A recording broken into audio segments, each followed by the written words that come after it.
Hard Rockology show. This is Chris, and on our phone, we have the one, the only Glenn Hughes. You might know him from Deep Purple, Black Country Communion, California Breed. He's got a brand new solo album out called Resonate. It's a great album.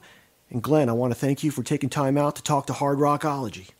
My pleasure, fellas. My pleasure. Hey, Glenn, your first solo album in, 8 years is out now. It's called Resonate. Tell me a little bit about that album. I know a lot went into the making of it, especially the title. Yeah, I think if you know what's been going on with me the last 10 years, 6 years ago I formed Black Country Communion with Joe and Jason and Jerry. And I went about writing those 3 albums. I kind of was put in that position as a lot of the guys were busy, and I decided I'd concentrate on getting those songs done. And so that took up about 4 years of my life, and then I did California Breeze. So last year, I decided I'd go back to going solo. And early this year, I had both my knees replaced. So whilst I was in recovery, around about the time of the Hall of Fame, I started to write some new songs. I wasn't contracted to do an album this year. I'm in my home, I'm recovering from this bloody operations, and I found myself writing these new songs, which are obviously on Resonate. And when I had enough songs, I said to myself, I think I've got a pretty strong record here. And it's in the rock format, something which my last album really wasn't. It was more of a really hard grooving, soulful record, which I love. But I said, if I'm going to make an album for a rock and roll label in Europe that specializes in selling, rock albums, let's go make a great rock record, So hence me writing what I consider to be my finest rock album in years, called Resonate. Yeah, the album's got a lot of heavy songs on it too, and I mean the way the album is just put together, it kind of just flows. It takes you through some heavy rock songs. You even have like a funk sounding song on there called Landmines, which I really found to be very interesting. And I mean, I just like the whole flow of the album, and a lot of the keyboards on the album, everybody's going to say reminds me of Deep Purple, a lot. Two really great things you touched on there, guys. Landmines was a song that is a typical Glenn Hughes funk kind of rock song. And I'm thinking to myself, can I put this on a rock album? And then a good friend of mine who you know of said to me, Glenn, this song is exactly who you are. It's groove-laden. It's a groove-laden song, very soulful, but it's very heavy, and this is who you are. So he talked me into it. And it's like, I wanted to represent exactly who I am on this album. So Landmines was a perfect fit. Yeah, I think if you didn't have a song that sounded like that, it wouldn't totally represent who you are, because, I mean, I go back to the days in Deep Purple where a lot of that was going on the Stormbringer album and Come Taste Again. I'll touch on that in a little bit, but yeah, you should. We should do that. Yeah. Yeah, but I wanted to focus on this album, first because it's out there right now. If you don't have it, you got to get it. And then there's another song on the album, but it's actually a bonus song, and it's nothing's the same. Okay. I mean, tell me a little bit about that song. Well, I don't know if you know, but years ago, Gary Moore was living in my home in 1980, and I went and did an album with him in 84. And Gary wrote this song in the 90s called Nothing's the Same. And when he passed away, it was sad news for everybody. But I wanted to pay tribute to him and do I just wanted a cello, an acoustic guitar, real Spanish guitar, and really make it an unplugged version of that song. It's such a beautiful melody and beautiful lyric. I think this song has been a bit of yeah, guys, this song is attracting a lot of attention from my rock fans. They kind of understand why I did this. The melodic sense of it is really melodic, really emotional sounding songs. So I'm glad you picked up on this. Well, the thing that touched me the most about it is your voice, because on the album, your voice changes a lot on each song. And to me, when I heard this song, I was like going, wow. That's just fantastic. A lot of emotion and everything, like you said. This is the way I work. When I'm at the microphone, I've got my lyrics in front of me, right? And I want you to picture this, and I know you can do this because I know you're going to be very visual. When I step up to the microphone, I see the lyrics, but I haven't got a clue on how I'm a first take singer. I never normally sing a song more than once. So as an actor will step up to read his lines, and he's going to get into a role, if you will. I step up to the microphone and I get into a role. And when I get into that role, I never normally like to change the sequence of what I'm singing about. Like God of Money is very dark and I'm very pissed off. And with Nothing's the Same, I'm very, very emotionally upset. Because number one, Gary's not wrong. And the lyrics are so visual. And each song on my album, fellas, is a different role play for me. Like the voice I'm using in My Town is definitely different to the voice I'm using in Landmines, and the voice I'm using in Stumble and Go is definitely different to the one on Heavy. So it's like every song has got a different nuance to the Glenn voice. So I just thought I'd take advantage of that. Yeah, I always thought it was amazing because my brother would always play a lot of the stuff he did with Black Sabbath, and he'd ask me, who do you think this is? And I would say I wouldn't have a clue because your voice is so different from your time in Deep Purple and in Black Country Communion, and it's just kind of amazing. And another amazing thing I want to say is you're, 60-something years old, and your voice sounds like you did when you were in your 20s. I mean... Let's talk about those two things. On every record I've ever made and every decade I've ever done, I have kind of used the same timbre and tone to my voice.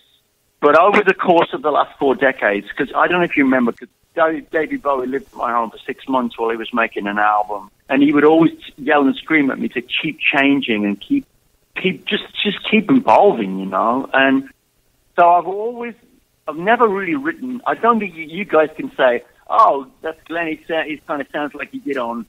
Well, I've never rewrote a song. I've never rewrote Burn. I've never rewrote. No Stranger to Love. I've never rewrote Soul Mover. I just keep moving on, you know. And I always take risks with my voice, whether it's, tonally or whether it's like singing. I've got a huge octave range. Sometimes it's better not to use that range. Sometimes it's better to use just one octave, you know. But, I like to think of myself as an actor behind the microphone. It's something that I've learned from Bowie in a way. But do you think do you do anything specifically for your voice to keep it in such great shape? Because obviously there's like a lot of bands that we grew up in the 70s, 80s with, where everybody always says, well, the singer can't sing like he used to anymore. But for you, that doesn't seem to be a problem. Yeah, I think obviously for me, and I'm not trying to get a joke out of this, I haven't had a drink of alcohol in 27 years. And I never smoke cigarettes, and I'm a vegan. I do a lot of exercises on my voice and my body. I get a lot of sleep. I don't drink dairy. It's like things like really taking care of myself. My art is so important to me. I don't do this to pick up girls. I don't do this for money. I don't do this to enhance my ego. I do it because I'm supposed to do it. I know why I'm on this planet. I know it's a very, very beautiful gift that has been freely given to me. And a lot of people don't sing like they did when they were 25. A lot of people say to me, how can you sing like you sound like you're 25? Well, number one, I'm not on crack anymore.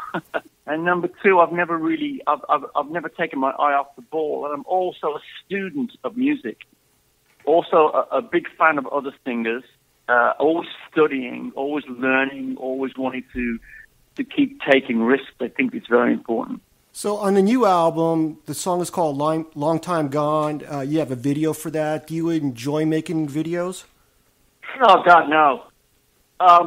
Only because not in the format we've seen on the album. I'm not happy with the videos at all. We had no time, so it was a really stressful time on making those 2 videos. I'm not happy with them. I love the songs, but when I'm doing videos, it's like I'd rather do live videos. I'm not really one like the lip sync shit, you know. It's like it's pointless. It's so dated. So I think in the future, I think I'm going to go back to making live, stuff. Only because it's really it's not acceptable to me to lip sync. It's like, what the fuck's lip syncing? It's so stupid.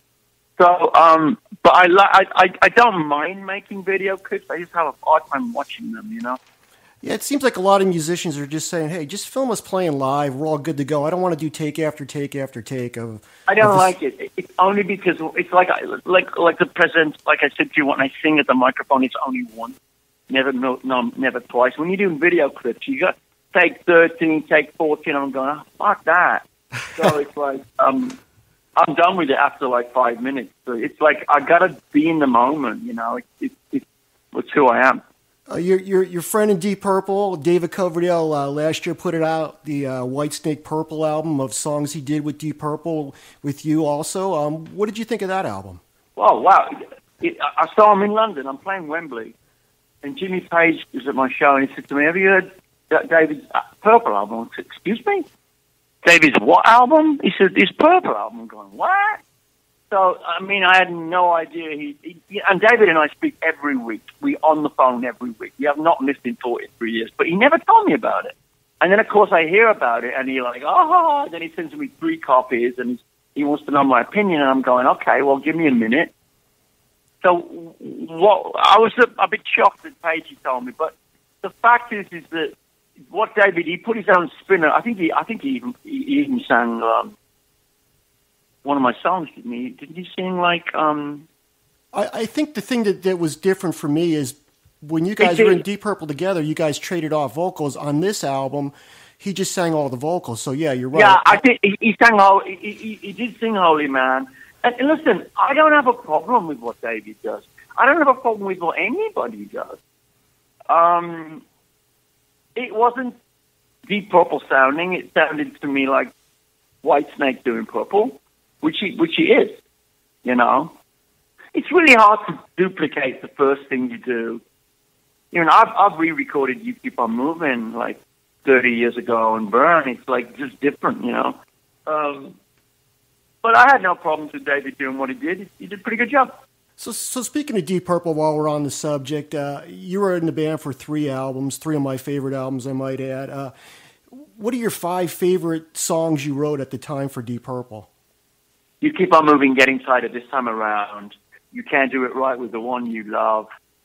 And I'd have to say Burn, because although I'm not credited as a writer, I was a writer on the album.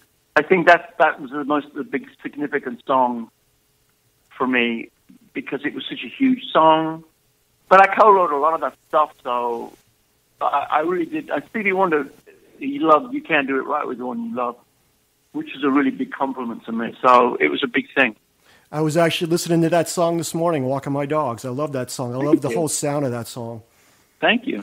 And I think people just were taken aback from what happened with Burn to what happened next with Stormbringer. And for me personally, I liked it because it was a band evolving, going into a different direction, even though people say Ritchie Blackmore wasn't really that involved. But if you go back, he wasn't there at all, really. Well, here's the thing. Ritchie wasn't leaving the band when we recorded Stormbringer. He only came down to Clearwell Castle with 2 songs. Soldier of Fortune was an acoustic song, and he came in with the riff for Stormbringer. And everything else was written with me and John and David. I mean, everything, you know, Hold On, Can't Do It Right, you know, and you know, although, yeah, Richie did bring Gypsy in. We wrote Gypsy together. So it was a difficult record for him. I think he was about getting ready to split. So we had no choice other than to huddle around and come up with the Holy Mans and you know, Hold Ons and you know, it was different. Blackmore, in essence, was the creator of the great Deep Purple music, such as the riffs of Burn and the riff of Highway Star and Smoke on the Water, for God's sake. So when you take him out of the game, it was really difficult putting anybody else in the game. Doesn't matter who you were. Yngwie Malmsteen would have been around. He would have been a little bit easier, but he was too young. But there was nobody else to fill that void, you know? But, I mean, with the band still moving on after that album with the tour and everything, was it just like a sense that you guys knew that this could be the last album of Deep Purple? When Ritchie left, I was going to leave too. And it was David Bowie that convinced me to stay and find a guitar player that looked and sounded different. In fact, Bowie was the guy that drove me down to Tommy Bolin audition. And, you know, I heard Tommy on Spectrum, Billy Cobham album, and I'm going, my God. And when I saw him, He had pink hair, green hair, and yellow hair. I'm going, oh, my God. I walked up to him and said, even if you don't get the gig, you're coming back home with me. And, of course, he did get the gig, and it was pretty wild. So, I mean, but that time in the band, everybody was saying, okay, Blackmore's not in the band anymore. This can't be Deep Purple. And I for one, think it's probably one of the most underrated Deep Purple albums, especially the sound of the album. It's heavy, it's hard, it's funky. It might not be a Deep Purple album, but it's what the Mark III lineup progressed into after the Mark II lineup fell apart. You know, for me, being the guy in Purple that was more addicted to Black American music, I must say this too, because I never get a chance to speak often about my vibe about the Glenn influence in Deep Purple. Listen, Blackmore, Pace, and Lord were checking me out for 1 year, watching trapeze, watching the way I played, watching the way I sang. They knew that I was very much influenced by Detroit music. I wasn't influenced by medieval music. And when I came into the band, the groove got bigger. I mean, me and Pace played different to Glover and Pace. You know, I'm not a bass player like Roger Glover. I don't play that kind of bass. I'm very much influenced by James Jamerson. So, you know, it would have been easy for them to replace Gillan and Glover with two sound-alikes and look-alikes, but they didn't. Coverdale and Hughes didn't sound anything like Gillan, and Roger Glover didn't sing. And here I am, this guy singing, and it's like, it would have been easy to copy that. But they had a bold move by getting me and David in the band. I thought it was a very... And hence, me and David being inducted into the Hall of Fame. I don't think that would have happened else, you know? Yeah, I always found it to be amazing, too, that the band is a hard rock band and they go out and hire someone of your stature who was into that kind of music and then come out with the material you came out with, and everybody was all surprised by it. And to me, it was just like I said earlier, it's just like a band moving in a different direction. You can't do Smoke on the Water every single day, over and over again. Oh, man. And again, although you're talking 40-something years ago, I never have repeated myself musically. Exactly. I understand when a band like, I'm good friends with Motley Crue, they have a specific sound, like a Motley Crue sound, or Def Leppard has a sound, or AC/DC. As Purple had a sound. But when you start taking team members out, you're left with something new's going to have to give. Something's going to have to give, you know. So that's what happened. So on the cover of Burn, there's the 5 band members. You guys are all a candle. Are those candles, by any chance, still around? And did you ever get your own personal candle from that album cover? Oh, man, those candles, I'm not sure where the hell they're at. I'm sure somebody's got them. Trust me, somebody's got everything. You mark my words, you know. I get asked about those candles all the time, but I don't know where the hell they're at. Really? So you don't have one in your house, obviously? Oh, I wish. No, I don't. Okay, yeah, and you also went in and did the remastered of the Stormbringer, Come Taste the Band albums. I mean, how was that for you to go back in and do those? Well, I did Stormbringer. I went to Abbey Road to do that, and that was great. I mean, you know, it was a really interesting time for me to man the controls and to remix and remaster some of those songs. And I got Kevin Shirley to come in and do Come Taste the Band. He was doing Black Country 2. And I got him to come and do that. So I think that was pretty interesting. One more thing on Deep Purple, then I want to touch on Black Country Communion getting back together for another album. California Jam. I know it's a long time ago. There's a video of it. I mean, what were your thoughts of that day, if you can remember? Oh, man, we were on fire. I mean, you know, the show was running early. We had to go on early. We had a contract to go on at 17 minutes past 7. It was April, and, you know, it was getting dark around that time, but we were asked to go on at 6 o'clock, and, of course, Blackmore barricaded himself in his trailer. They broke the door down and forced us to go on stage, and he was angry. You could see how angry he was. He smashed the camera up. It didn't really affect us as a band, but it affected his composure, hence him smashing the shit up, hence him going out of tune all over the joint. But it was a marvelous spectacle.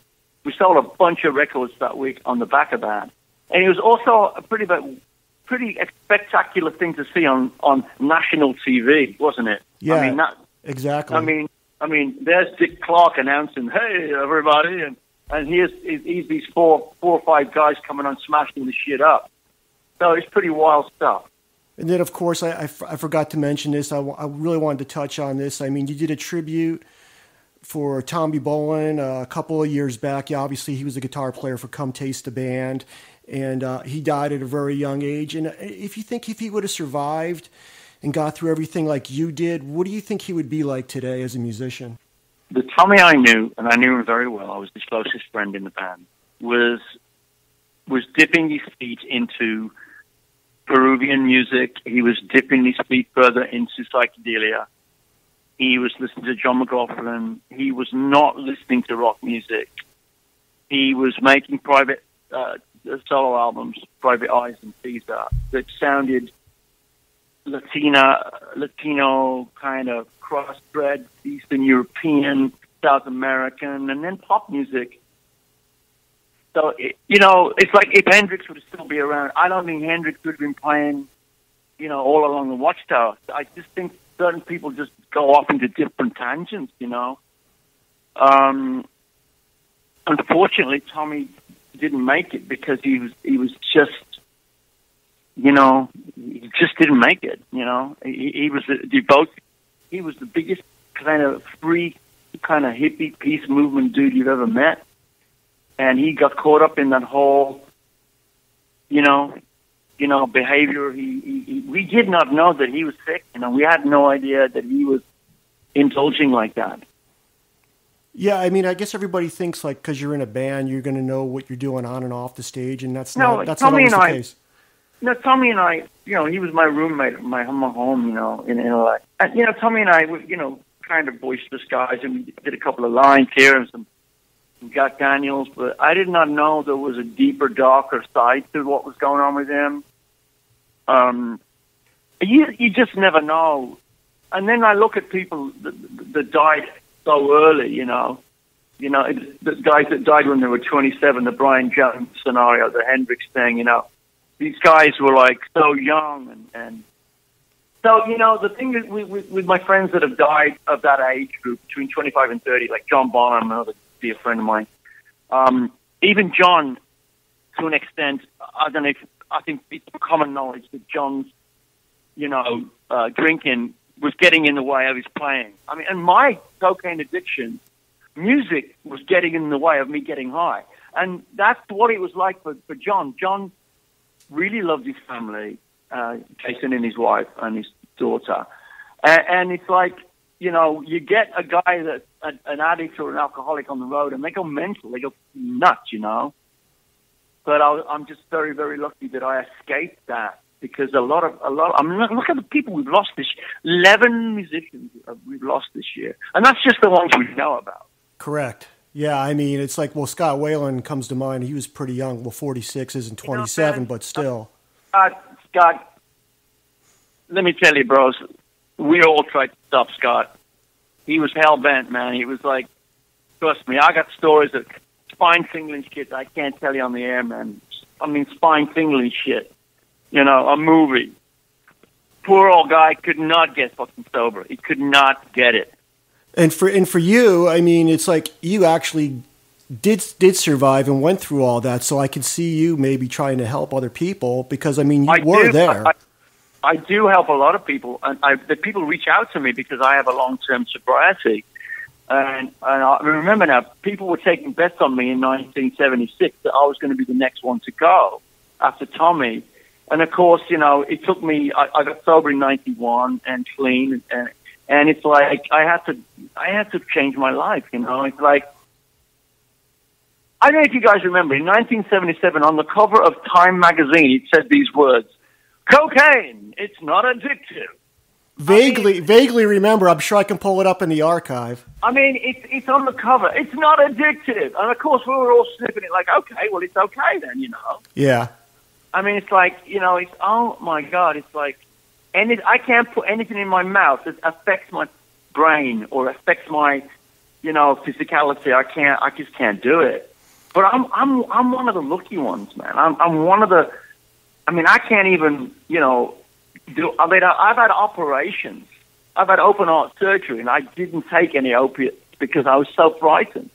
You know, it's like I'm just one of the lucky ones. I just so very, very fortunate. Do you ever look back, Glenn, on the? I mean, we talked about California Jam, but there's that other movie out, Last Concert in Japan with the Mark IV lineup. You ever go back and ever watch that? I mean, it was such a great idea for a movie, but obviously the band wasn't firing on all cylinders. Let me tell you the two bummers of that show. 4 days before, Tommy took the morphine in Jakarta and fell asleep on his arm. Hence, his left hand was numb for 2 weeks. So what you're seeing is the show 5 in Tokyo, where his left hand was completely dead. On the second bummer, I'd had too many pina coladas in the Niwatani Hotel. I mean, I was out of my mind drunk. In fact, if you look at You Keep On Moving, you can see me about to throw up.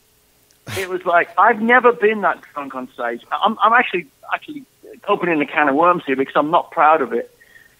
Can you believe, number one, can you believe that Deep Purple, the management and association, would have the balls to release that piece of shit to public, because it's the only thing we've got of Tommy, you see.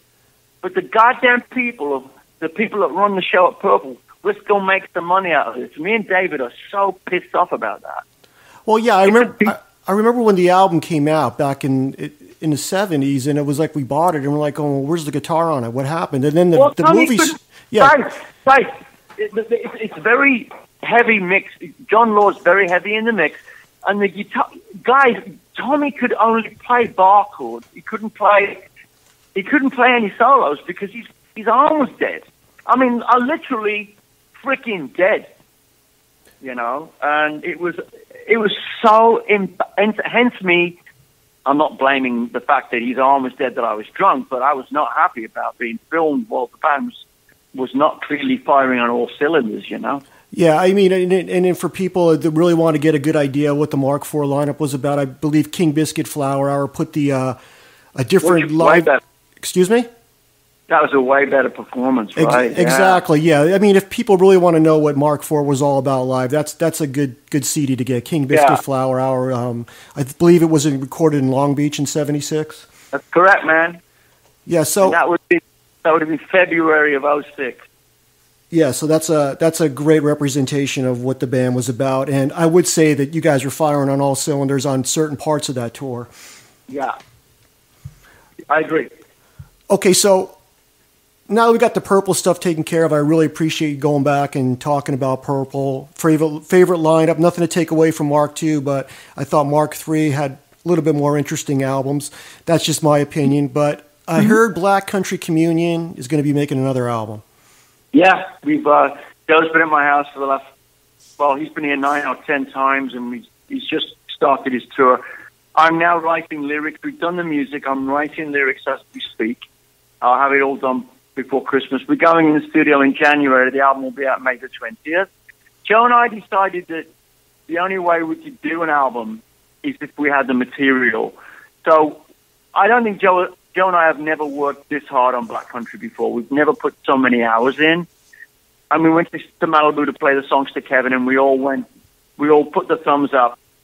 I think it would be stupid of us to do another album unless we felt it was a good enough record to make.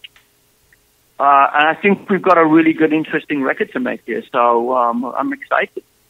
So, yeah, and I think the fans are too, because a lot of people like Black Country Community. They also like California Breed, and that was a one and done. Any thoughts on California Breed also?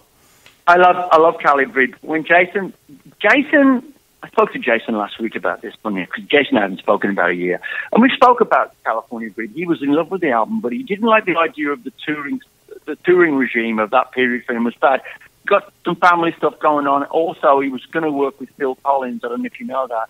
And he started to rehearse with Phil, then Phil pulled that tour out. Then he went with Sammy. And then he wanted to come back to California Breed. And I was kind of done at that point. I was like done with the idea of replacing Jason with somebody that wasn't right. And working with Andrew Watt, who was, you guys, check this out. Andrew Watt's 24, I'm 65. It didn't work. You can't work with somebody that's so damn young and very talented, by the way. It just didn't work for me. So I had to pull that one off the shelf.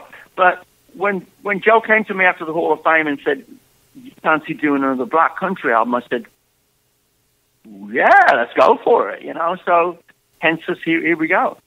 So I take it all things are good with you and Joe. I know you're more into like, hey, let's get out on the road, let's tour. That's where we're going to make our money. And from what I read, Joe wasn't as much inclined to be doing that. Is that correct, or am I misinformed on that? Say again, bro. I said that you're more inclined to make the album, get out on the road, tour, whereas Joe more or less wasn't inclined to go out on the road as much. And I'll tell you why. And it's very, very simple when you look at it on paper and hear it over the air. Joe's management and agency booked Joe exactly 1 year ahead of schedule. He's booked out. I mean, Joe knows what he's doing next July. Okay. So in the consequences of those 3 albums, we toured on 1 album. When it came to the 3rd album, there was no touring schedule because the window wasn't available. And at that time, which you didn't know in September of 2012, when I left the band, I didn't go public with it. I left simply because I was sad because there'd been no touring on Afterglow. If I can't make a touring schedule, I've got to be doing something else because today's business model is not making albums and watching millions and millions of dollars come in. You have to go out and play live now. So if I'm not going to be able to play live on an album, I've got to do something else. That's when I thought California Breed. Now, the thing that people need to know, Joe and I never fell out. I just walked away from the car. And the band sort of disintegrated. And, of course, 4 years later, Joe and I are having dinner in Santa Monica, and we think, we both said the climax right now would be a perfect opportunity to do another rock record. And Black Country Communion is going to fill a nice void. There's only been one band that's come around in the last 4 or 5 years worth. I mean, Rival Sons have done a really good job. But there's been no really good, like really great bands come along to play in that style, So I think Black Country Communion will make a great record. It's all going to be the same original lineup too, correct? Same guys. Like I said, we're set to go January the 3rd in LA, and we'll make an album in 10 days. It'll be all done, and then on the 11th day, I'm going to fly to Europe to start my next tour. So it's going to be a crazy year next year. Okay, so the Resonate's out right now, but the tour, you got a little difficulty with the tour. Tell me a little bit about that, and are these dates going to be made up, and is there going to be any U.S. dates? Yeah, what happened was, you're talking about, I was going to do a European tour. I'm laughing because it's ridiculous. I was doing a European tour, and I was co-headlining with another band who remain nameless. We were on sale in April, and 3 weeks ago, this other band pulled out, and we have a partnership. We have a contractual obligation to a promotional company in Europe. And when one of you pull out, they have to cancel the tour. Now, this was not good for me because my album came out last week. But what my team did in the last 3 weeks, we've now rescheduled the tour. We're going to announce next week what the dates are. We're doing a European run in January, February. I do another album with another artist in March with 2 guys you'll find out in the next couple of weeks. In April, I'll do my second American tour in this last year. I've done one in August. I'll do one in April. And in September, I'll do another American tour. I'm really concentrating on America next year. Sounds like a full schedule.